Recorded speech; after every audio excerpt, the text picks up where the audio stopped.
مرحبا بكم في هذا الفيديو الجديد.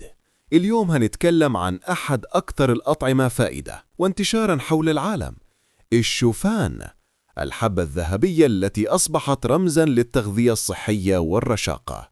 من أول نظرة يمكن الشوفان يبان أكلة بسيطة، لكن الحقيقة إنه كنز غذائي ضخم، غني بالألياف والبروتين والمعادن، وبيساعد الجسم والعقل في نفس الوقت. الشوفان وصحة الجهاز الهضمي. الألياف القابلة للذوبان الموجودة فيه، خصوصاً بيتا جلوكان، بتساعد على تنظيم حركة الأمعاء وبتمنح إحساس طويل بالشبع، وده بيساعد في تقليل الشهية والسيطرة على الوزن. الشوفان والقلب. دراسات كثير أثبتت أن الشوفان بيقلل من نسبة الكوليسترول الضار في الدم، وده بفضل الألياف اللي بترتبط بالكوليسترول وتمنع امتصاصه. تناول طبق واحد من الشوفان يومياً ممكن يقلل خطر أمراض القلب بشكل واضح. الشوفان والطاقة.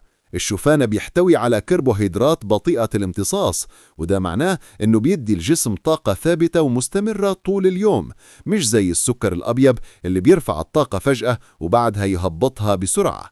علشان كده الرياضيين بيحبوا يبدأوا يومهم بوجبة شوفان متكاملة.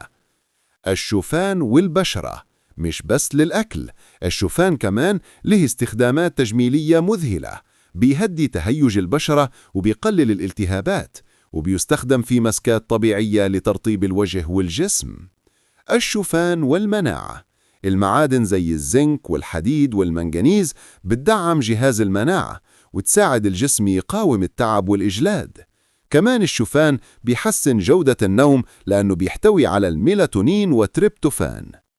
طرق تناول الشوفان: ممكن تاكله مع الحليب والعسل والمكسرات، أو مع الزبادي والفواكه الطازجة، أو حتى في شكل بانكيك صحي أو شوربة دافئة في الشتاء.